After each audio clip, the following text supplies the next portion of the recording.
Vamos a la palabra de Dios entonces. Vamos a leer la palabra de nuestro Señor Salvador Jesucristo. Estamos exponiendo la epístola de Primera Juan, primera epístola de San Juan, y llegamos al capítulo 5, versículos 13 al 21. Vamos a leer en esta mañana y vamos a dar seguimiento. Es el cierre hoy de esta epístola. Nosotros terminamos hoy toda la exposición de Primera de Juan y vamos a ver algo muy importante en ese texto, en esa porción de la palabra. Tenemos una incógnita y una pregunta muy fuerte y muy preciosa. ¿Qué es la muerte, el pecado de muerte? Esa pregunta vamos a intentar contestar con toda la completitud de la Escritura en esa mañana a través de esta lectura, de esa exposición de la palabra Señor. Entonces, abra por favor tu Biblia conmigo en Primera de Juan capítulo 5 versículos 13 al 21 y vamos a leer la palabra de Dios. Oh, aleluya, Señor. Dice así la palabra de Dios: estas cosas os he escrito a vosotros que creéis en el nombre del Hijo de Dios, para que sepáis que tenéis vida eterna, y para que creáis en el nombre del Hijo de Dios. Y esta es la confianza que tenemos en Él, que si pedimos alguna cosa conforme a su voluntad, Él nos oye. Y si sabemos que Él nos oye, en cualquier cosa que pidamos, sabemos que tenemos las peticiones que le hayamos hecho. Si alguno viere a su hermano cometer pecado que no sea de muerte, pedirá y Dios le dará vida, esto es, para los que cometen pecado que no sea de muerte. Hay pecado de muerte por el cual yo no digo que se pida. Toda injusticia es pecado, pero hay pecado no de muerte. Sabemos que todo aquel que ha nacido de Dios no practica el pecado, pues aquel que fue engendrado por Dios le guarda y el maligno no le toca. Sabemos que somos de Dios y el mundo entero está bajo el maligno. Pero sabemos que el Hijo de Dios ha venido y nos ha dado entendimiento para conocer al que es verdadero. Y estamos en el verdadero, en su Hijo Jesucristo. Este es el verdadero Dios y la vida eterna. Hijitos, guardaos de los ídolos. Amén. Querido Dios, danos la capacidad de comprender tu palabra, de exponer tu palabra fielmente en el nombre de Jesús. Que tu Espíritu Santo vaya al corazón, cambie, transforma. En el nombre de Jesús te pido, Padre, ministra a través de mi vida a tu iglesia. Amén y amén. Aleluya. Gloria a Dios. Amén. Como hemos dicho, la pregunta clave de esa porción de la Escritura es: ¿qué es el pecado de muerte? Pero antes vamos a arrancar desde el versículo 13, que nos da todo el sentido y el significado de la epístola de Juan. Esa primera epístola tiene su propósito descrito en el versículo 13. ¿Qué es el propósito de esa epístola? En primer lugar, nosotros ya hablamos de eso en las primeras exposiciones, pero en primer lugar, Juan está escribiendo para que sepáis que tenéis la vida eterna. Así escribe San Juan, y escribe a aquellos que creen en el nombre de Jesucristo. Entonces, el propósito de la epístola está resumido en ese versículo 13. Escribo estas cosas a vosotros, hermanos, para que sepáis que tenéis la vida eterna y para que creáis en el nombre del Hijo de Dios. Parece hasta una redundancia, porque él dice en el inicio del versículo diciendo: estas cosas he escrito a vosotros que creéis en el nombre del Hijo de Dios. En el nombre del Hijo de Dios ustedes creen.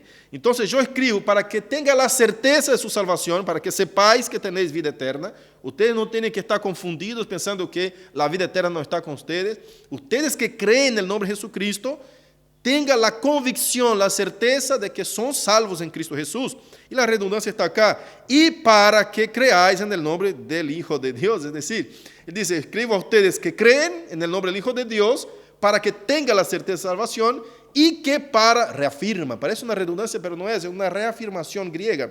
Una reafirmación que dice, y para que sigáis creyendo que este nombre del Hijo de Dios es Jesucristo, ¿no? Más o menos conformando con toda la porción de la primera epístola.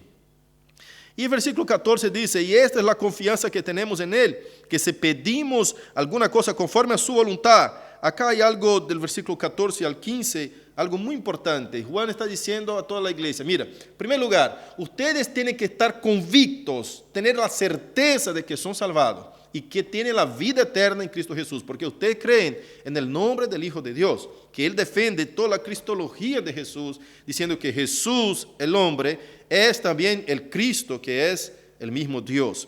Y después dice, a ustedes que creen, si pediren alguna cosa en el nombre de Él, si pediren a Él cualquier cosa, nosotros sabemos que Él nos oye, y si Él oye nuestra oración, así que también Él contesta nuestra oración, Él responde a nuestra oración. Sabemos que las peticiones que le hagamos, Él ha hecho, Él hace. Tan importante es entender eso, tan fuerte es comprender que Dios escucha la oración del creyente verdadero. Pero Juan acá está hablando del creyente puramente verdadero, aquel que anda con Dios, aquel que realmente tiene su compromiso con la verdad, que tiene compromiso con la santidad, que odia y rechaza al pecado. A este Juan se dirige, porque en contrapartida, en contrapunto de eso, está todo el resto de la epístola en donde él presentó los falsos profetas, en donde él presentó el espíritu del anticristo que opera sobre aquellos que se fueron de nosotros. Y ya voy a hablar un poquito más acerca de eso. Pero acá Juan nos da la certeza, nos garantiza a través del Espíritu Santo de Dios que nosotros, los creyentes verdaderos, somos salvados y tenemos la convicción de esa salvación. Y si tenemos la convicción de salvación, Él nos oye. Dios oye nuestra oración y nuestro clamor. Y si Él oye, Él también contesta, Él también responde a nuestra oración. Amén. Entonces vamos un poquito más adelante y a donde llegamos acá en el versículo 16 y 17. Porque versículo 16 dice, si alguno viere a su hermano cometer pecado, que no sea de muerte. Mira qué importante. Hermanos, ustedes tienen la convicción que son salvados. Si ustedes son salvados, ustedes pueden pedir a Dios que Él te oye. Si Él te oye, Él contesta la oración. Entonces, si Él contesta la oración de aquel que es salvado, y si usted ve a algún hermano en pecado, ore que Dios le concederá la vida eterna. Mira qué fuerte, qué seguimiento que está dando el apóstol Juan acá en ese entendimiento. La oración del creyente es contestada, es respondida. Si es respondida y alguno está en pecado, ore por este que está en pecado y Dios le dará la vida eterna. Esa es la autoridad que Dios ha puesto sobre la iglesia. La iglesia del Señor Jesucristo en Mateo 18:18 dice la palabra de Dios que el Señor nos ha dado antes, en capítulo 16 de Mateo, que Él nos ha dado las llaves del reino. Y Mateo 18:18, Él dice, de cierto os digo que todo lo que atéis en la tierra será atado en el cielo, y todo lo que desatéis en la tierra será desatado en el cielo. Otra vez os digo que si dos de vosotros se pusieren de acuerdo en la tierra acerca de cualquier cosa que pidieren, les será hecho por mi Padre que está en los cielos. Mira qué fuerte es el poder de la oración de la iglesia.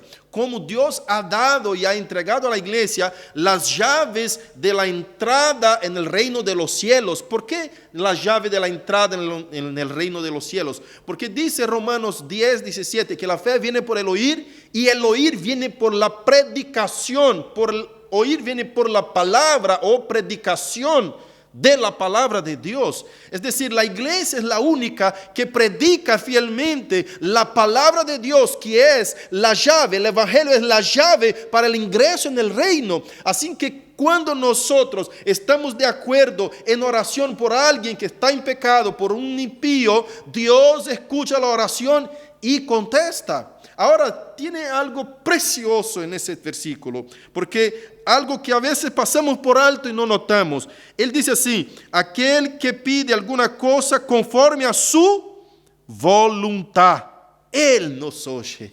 Qué fuerte, qué maravilloso, qué hermoso.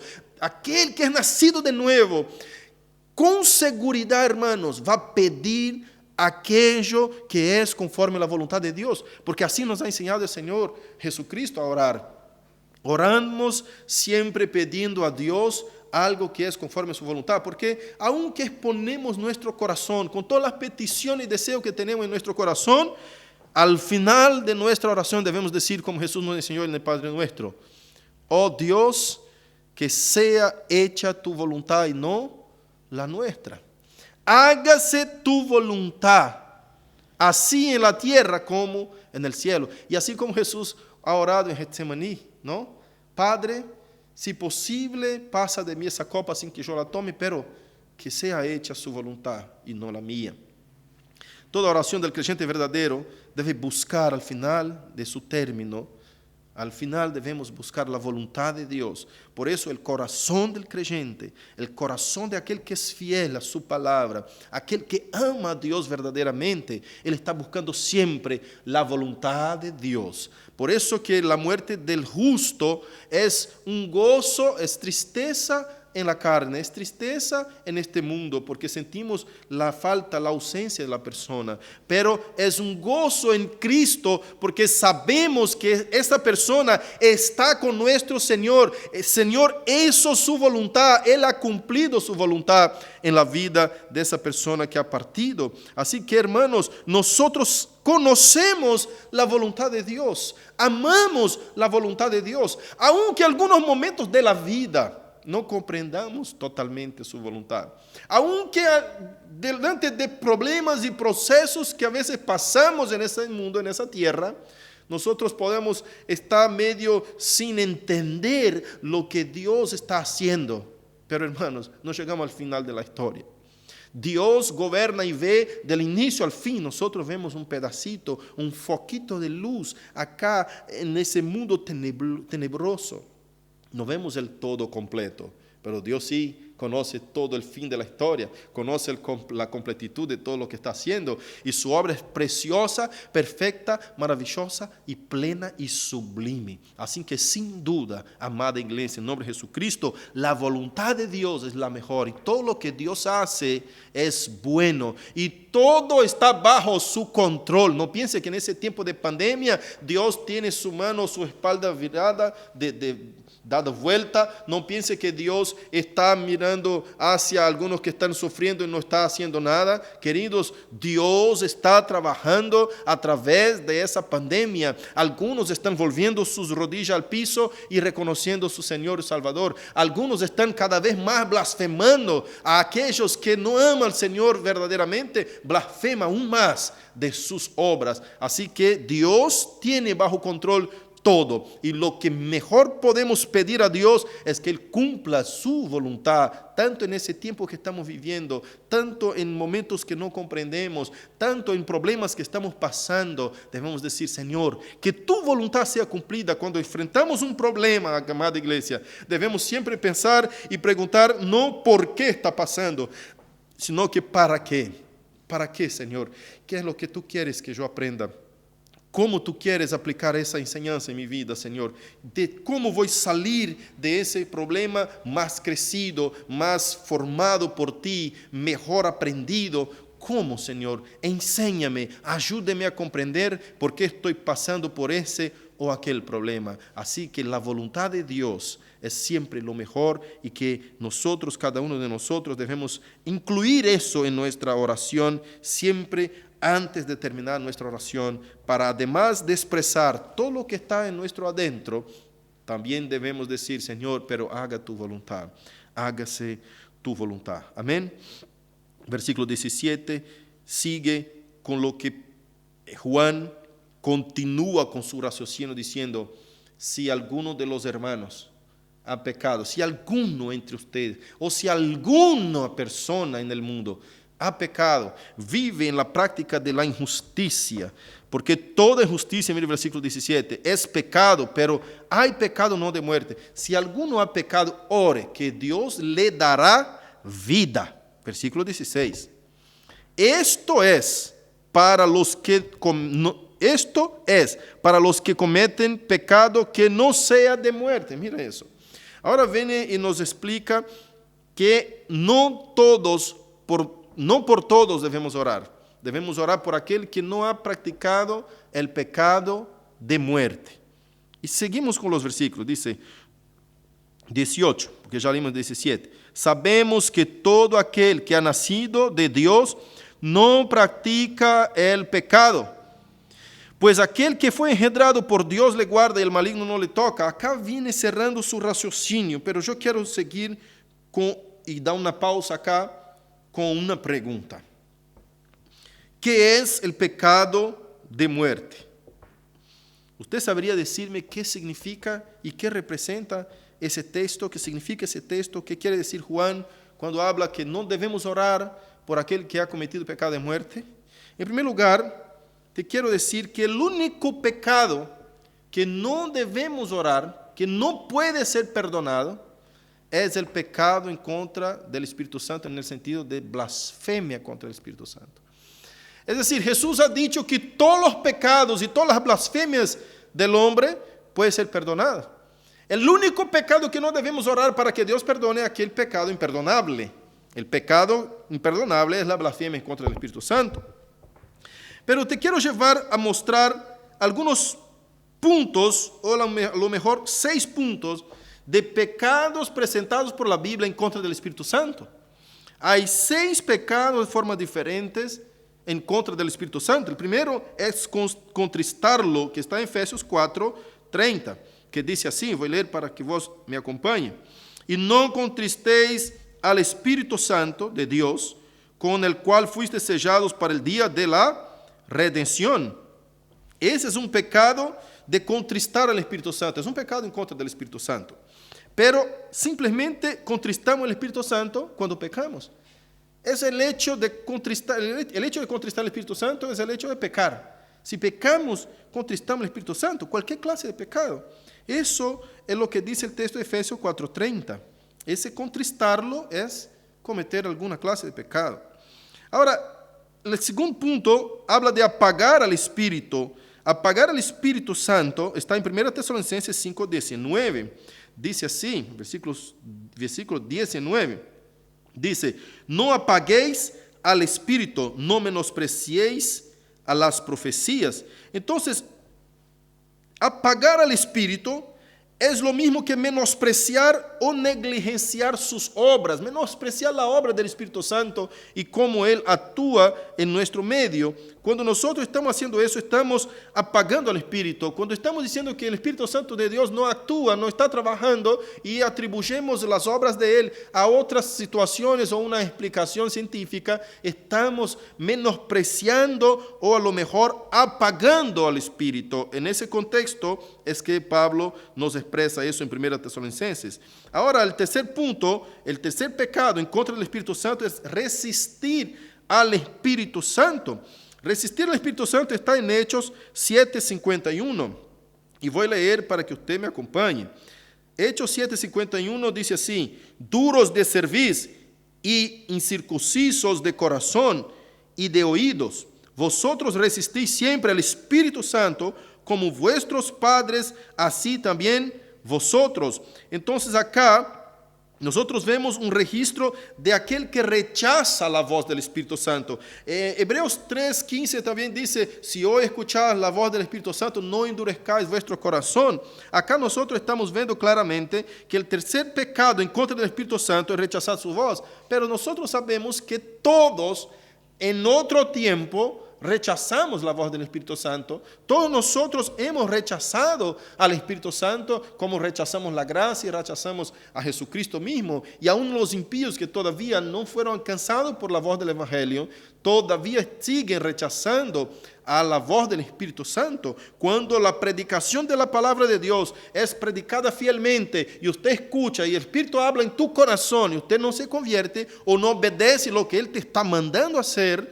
estamos rechazando de escuchar su voz, de obedecer su voz, estamos rechazando a la voz del Espíritu Santo, somos duros de servir, circuncisos de corazón, lo que estamos leyendo en capítulo 7 de Hechos. Y la cuarta manera de pecar en contra del Espíritu Santo es intentar comercializar su poder, el poder del Espíritu. Eso sucedió con Simón el Mago en Hechos 8, 19 y 20. Yo voy a leer para que usted me acompañe. Dice, Hechos 19, dice, diciendo, dadme también a mí ese poder para que cualquiera a quien yo impusiere las manos reciba el Espíritu Santo.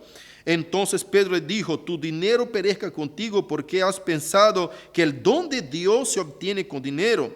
Y bueno, acá vemos Simón el Mago intentando adquirir con recursos financieros, con plata, a lo que es el don celestial, el don del Espíritu de Dios. Ese don no puede ser comprado, no puede ser adquirido, es un don regalado por Dios. Esa es la cuarta forma de pecar en contra del Espíritu Santo. Y te voy a presentar las últimas dos. La quinta forma es burlar o afrentar al Espíritu Santo, y esa forma yo la nombro como apostasía. Ella está en Hebreos 6, 4 al 6, Hebreos 10, 26 y Hebreos 10, 29. No voy a leer el texto porque es largo, pero habla acerca de aquellos que una vez fueron iluminados y probaron el don celestial, el don del Espíritu Santo, y que estuvieron en medio del pueblo de Dios y una vez rechazaron todo eso, lo que recibieron de Dios mismo, del Espíritu Santo. Estos, si una vez hacen eso de esa forma, volvieron a crucificar a nuestro Salvador. Eso es un pecado en contra del Espíritu Santo, un pecado de blasfemia quizás, ya vamos a llegar ahí, mas se llama y la Biblia nombra como un pecado de apostasía, un pecado de apostasía. Y el sexto pecado es blasfemar contra el Espíritu Santo.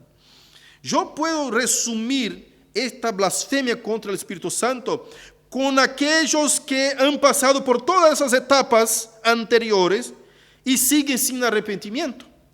La mejor forma que yo puedo explicar en la práctica qué es el pecado de blasfemia en contra del Espíritu Santo, y que yo también conecto ese pecado de muerte juntamente con esa blasfemia, porque el pecado de muerte es el único pecado que no puede ser perdonado. Y el único pecado que no puede ser perdonado es la blasfemia contra el Espíritu Santo.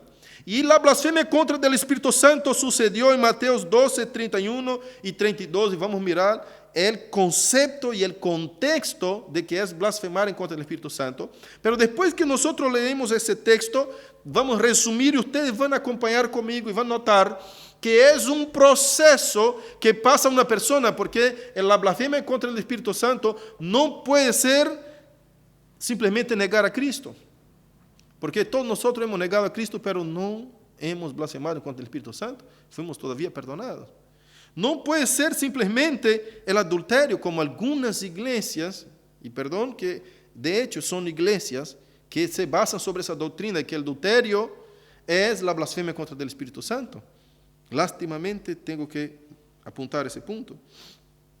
Entonces vamos a mirar el contexto para entendermos en qué contexto Jesús señala la blasfemia contra el Espíritu Santo, y para que nosotros podamos conectar eso con ese pecado de muerte, porque hay varias explicaciones acerca de ese pecado de muerte, pero ninguna de ellas, de lo que he leído, ha explicado claramente qué significa ese pecado de muerte. Pero te voy a presentar una visión muy clara de lo que puede ser ese pecado de muerte, que para mí no hay otra forma de entenderla. Primeramente, vamos al contexto de la blasfemia en contra del Espíritu Santo. Mateos 12, acá tenemos los sinópticos también, que el contexto está Mateos 12, 22 al 32, Marcos 3, 29, Lucas 12, 10. Vamos a leer todos los textos.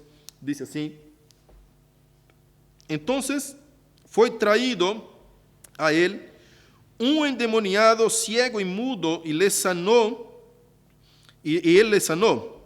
De tal manera que el ciego y mudo veía y hablaba, y toda la gente estaba atónita y decía, ¿será este el hijo de David? Mas los fariseos al oírlo decían, este no echa fuera los demonios sino por Beelzebú, príncipe de los demonios. Sabiendo Jesús de los pensamientos de ellos, les dijo, todo reino dividido contra sí mismo es asolado, y toda ciudad o casa contra sí misma no permanecerá. Y si Satanás echa fuera a Satanás, contra sí mismo está dividido. ¿Cómo pues permanecerá su reino?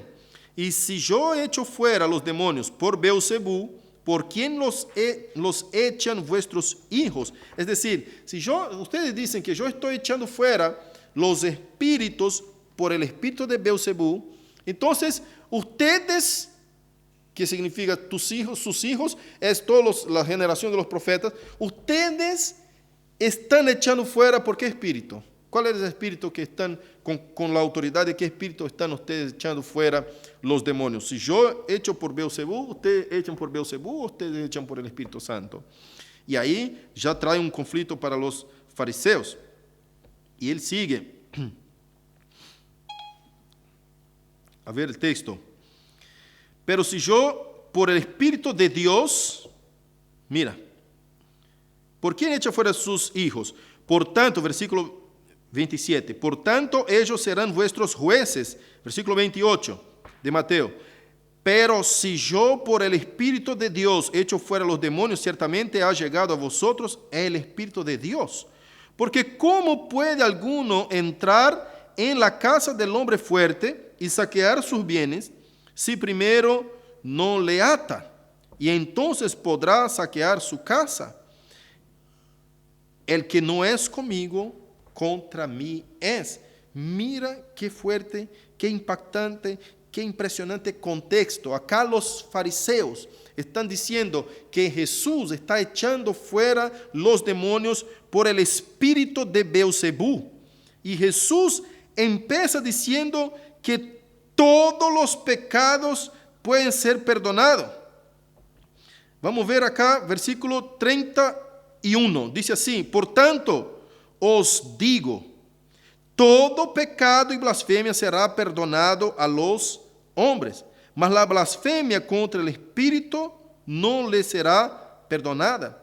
A cualquiera que dijere alguna palabra contra el Hijo del Hombre, le será perdonado, pero al que hable contra el Espíritu Santo, no le será perdonada. Ni en este siglo, ni en el venidero. Es fuerte, las palabras son fuertes, son impactantes, porque Jesús está diciendo, mira, ustedes que no están conmigo, es contra mí, y el que conmigo no recoge, desparrama.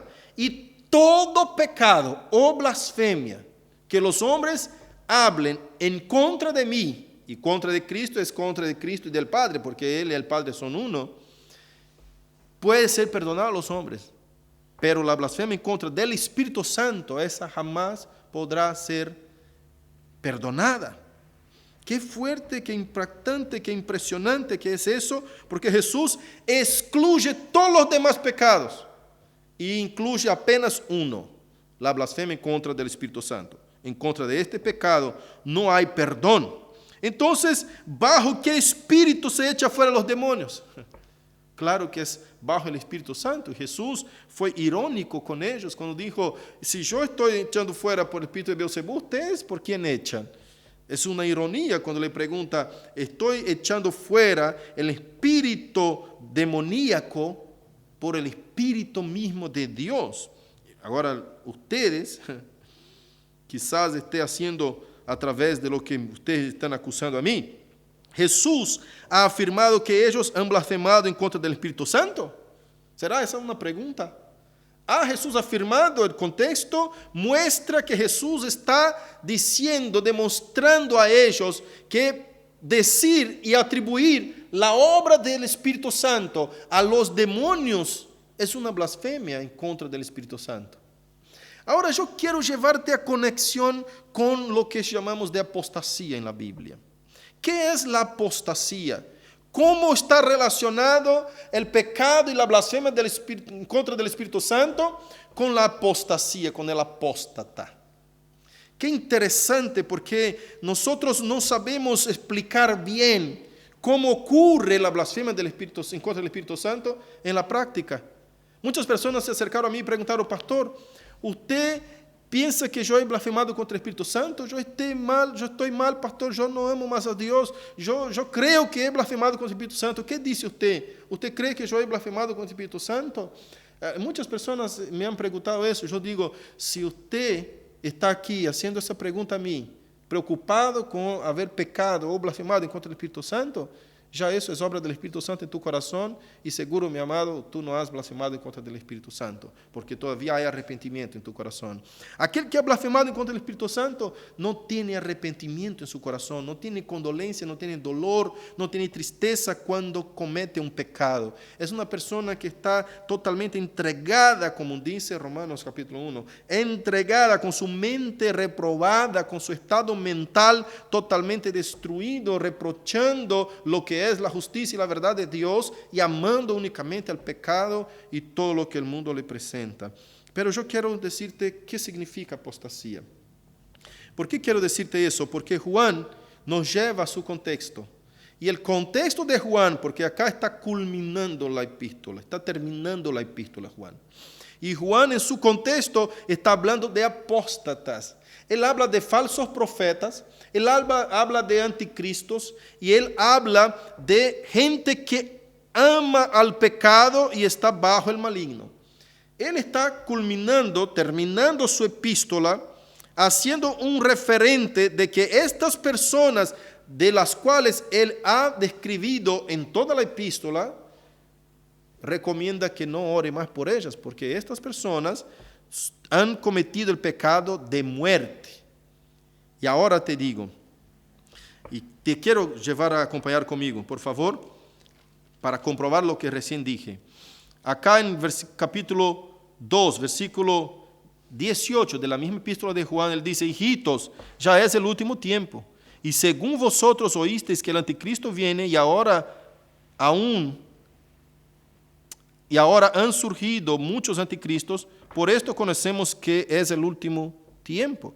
Versículo 19, salieron de nosotros, pero no eran de nosotros, porque si hubiesen sido de nosotros, habrían permanecido con nosotros, pero salieron de nosotros para que se manifestase, que no todos son de nosotros, pero vosotros tenéis la unción del Santo y conocéis todas las cosas. Mira qué fuerte. Está diciendo, hay algunos que estaban entre nosotros, mira si no es la apostasía, y no eran de nosotros, se fueron de nosotros. A estos Juan nombra de anticristos. Capítulo 4, él habla: amados, no creáis a todo espíritu, sino probad los espíritus si son de Dios, porque muchos falsos profetas han salido por el mundo. ¿Han salido de dónde?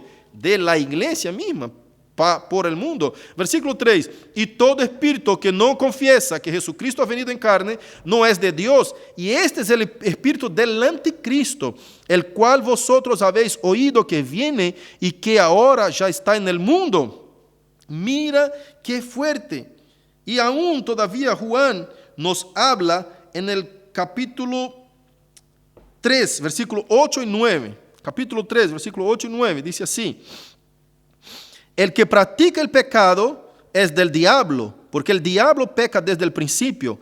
Para esto apareció el Hijo de Dios, para deshacer las obras del diablo. Todo aquel que es nacido de Dios no practica el pecado, no, porque la simiente de Dios permanece en él, y no puede pecar porque es nacido de Dios.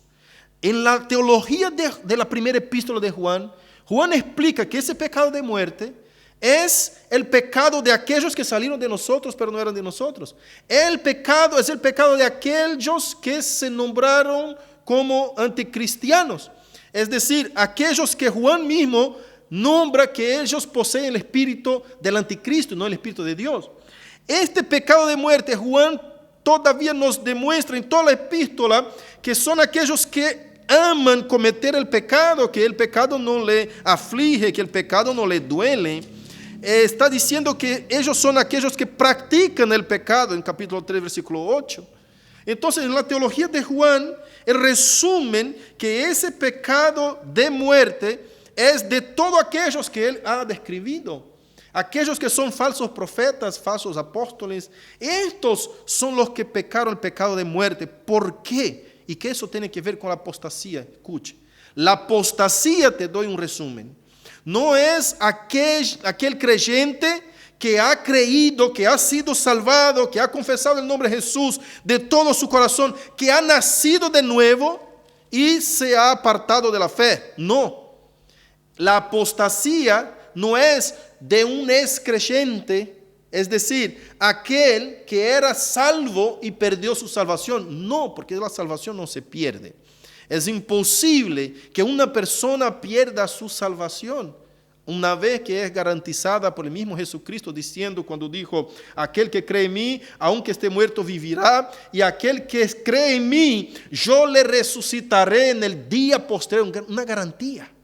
Jesús garantiza que te va a resucitar en el día postrero si usted ha creído en Él de hecho y de corazón y de verdad.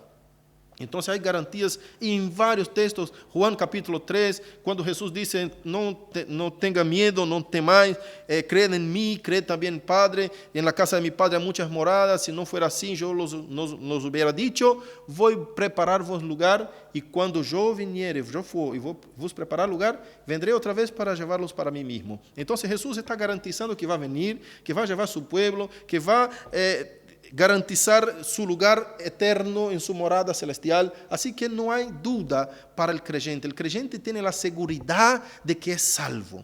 El creyente nacido de nuevo. Ojo, la apostasía son aquellos que se entremetieron, que se metieron en la iglesia por la puerta de la conveniencia y no por la puerta de la conversión. Aquellos que se metieron por algo agradable, por algo lindo o por algo material, algo que ellos buscaban para sí mismos. Aquellos que no entraron a la iglesia por la puerta de la conversión, por el convencimiento del Espíritu Santo. Aquellos que no entraron a la iglesia porque necesitaban de arrepentimiento, porque estaban convictos de que eran pecadores que iban a la condenación eterna. Aquellos que entraron en la iglesia por otra puerta o por la ventana, pero no entraron por la puerta eterna que es Cristo Jesús, por el arrepentimiento y por la conversión. No nacieron de nuevo, nunca han nacido de nuevo. Y Juan nos confirma eso en versículo 19, capítulo 2. Cuando dijo: salieron de nosotros para que se manifestase que no todos son de nosotros. Entonces la apostasía, hermanos, que Pablo dice la gran apostasía, y cuando Hebreos también nos habla de la apostasía, aquellos que estuvieron en la iglesia, que probaron, que gustaron los dones celestiales, que buscaron, que estuvieron con nosotros, pero hermanos, nunca han nacido de nuevo. Ese es el verdadero apóstata. El apóstata es el falso profeta, que están trabajando con el espíritu del diablo mismo, predicando mentiras y herejías por toda la iglesia del Señor. Esos son los apóstatas. A estos apóstatas, Juan está advirtiendo: no ore por ellos. No ore, porque estos apóstatas yo llego a culminar, a concluir, que han blasfemado en contra del Espíritu Santo. Tuvieron contacto con la iglesia, contacto con el Evangelio, contacto con el Espíritu, pero cometieron todos los pecados en contra del Espíritu Santo. Es decir, ellos contristaron el Espíritu Santo. Ellos apagaron, menospreciaron, negligenciaron sus dones, los dones espirituales, negligenciaron las obras del Espíritu Santo en el mundo. Ellos resistieron a la voz del Espíritu Santo, rechazaron su voz, no quisieron escucharle. Ellos buscaron comercializar el poder del Espíritu Santo por ganas de tener un nombre alabado entre los hombres. Ellos buscaron burlar y afrentar al Espíritu Santo y por ende blasfemaron en contra del Espíritu Santo. Nosotros entendemos que la blasfemia en contra del Espíritu Santo está en cuando una persona rechaza totalmente, de forma vehemente, deliberadamente, todo lo que el Espíritu Santo le habla al corazón. Es rechazar la única persona capaz de convencerle del pecado. Es alejarse y reprochar toda la corrección de la persona única que es capaz de convertir su corazón de la maldad a la gracia de Dios. Cuando uno blasfema en contra del Espíritu Santo, ha pasado por todas las etapas del pecado en contra del Espíritu Santo de Dios. Y el pecado para muerte, en mi entender, totalmente expuesto por la teología de Juan y también por toda la escritura, lo que Jesús habló a los fariseos, es rechazar a la obra de Dios, no de simple manera, pero vehementemente, deliberadamente, continuamente, hasta el momento de su muerte. Eso es la blasfemia contra el Espíritu Santo. Cuando una persona está incluso conociendo el Evangelio, conoce la palabra de Dios, conoce la iglesia, tuvo contacto con la iglesia y ha rechazado todo, estuvo falsamente convertido, falsamente creyente. Por el contrario, ha trabajado en contra de los creyentes verdaderos. Hay una gran diferencia entre una persona que está en la iglesia por la conveniencia, entre una persona que todavía no ha nacido de nuevo, pero está en la iglesia, está escuchando la palabra, no ha nacido de nuevo, pero puede llegar un día a nacer de nuevo. Hay una gran diferencia entre esa persona y un apóstata, porque el apóstata sale de nosotros, el apóstata reprocha lo que estamos hablando, reprocha la palabra de Dios, no ama la justicia, no ama la verdad, y es eso que Juan dice en sus palabras finales. Dice, sabemos que somos de Dios y el mundo entero está bajo el maligno. Sabemos, versículo 18, que todo aquel que ha nacido de Dios, mira, ha nacido de Dios. El apóstata no ha nacido de Dios, no ha nacido de nuevo. Todo aquel que ha nacido de Dios no practica el pecado, no practica el pecado. Pues aquel que fue engendrado por Dios le guarda, el maligno no le toca. Acá él está diciendo, estas personas que han cometido el pecado de muerte nunca han nacido de nuevo. Esta para mí es la misma blasfemia en contra del Espíritu Santo, el reproche, el contacto con la palabra de Dios, como tuvieron los fariseos en el contexto de decir que Jesús echaba fuera los demonios por el espíritu de Beelzebú. Tuvieron el contacto, tuvieron la oportunidad, tuvieron presente la presencia del Espíritu Santo mismo con ellos, tuvieron presente los milagros, el poder de Dios, Dios mismo con ellos, y ellos atribuían eso al demonio. Cuando una persona tiene contacto con todo eso y su corazón no rompe, no quebranta, esa persona ha pecado y blasfemado en contra del Espíritu Santo, porque el único ser que le puede convertir el corazón, que le puede convencer del pecado, ya no está más presente. Ay de nosotros, hermanos. Ay de nosotros si decimos alguna cosa en contra del poder del Espíritu Santo. Ay de nosotros si dudamos del poder del Espíritu Santo para la conversión de las almas. El Señor puede todas las cosas. El Señor puede convertir el corazón del más duro hombre, del más duro impío. Crea iglesia y ore por todos los hombres. Pero hay una clase de personas, hay una clase de pecado que Dios no perdona más. La blasfemia en contra del Espíritu Santo. El pecado de la apostasía para mí es la misma blasfemia en contra del Espíritu Santo. No hay otra manera de explicar eso. Es cuando uno tuvo contacto con la iglesia, con los predicadores, con el pastor, con los pastores que con mucho corazón y amor han entregado sus vidas para predicarle el Evangelio. Cuando las personas tuvieron contacto y apenas les parece lindo la Biblia, les parece una poesía todo lo que es volver la otra faz, lo que es amar al prójimo, todo eso es muy hermoso, es muy poético, pero no es práctico en la vida de mucha gente que se dice ser cristiana. Ojo, para que la apostasía no haga parte de la vida de ninguno de nosotros, para que nosotros podamos realmente vivir el Evangelio en la práctica, en el diario vivir con nuestras acciones, que en el nombre de Jesucristo No salgamos por el mundo afuera rechazando, o que estamos dentro de la iglesia reprochando toda la verdad del evangelio. Ese es verdadero apóstata que nunca ha nacido de nuevo. Está entre nosotros, pero en un rato se va. Esa es la apostasía.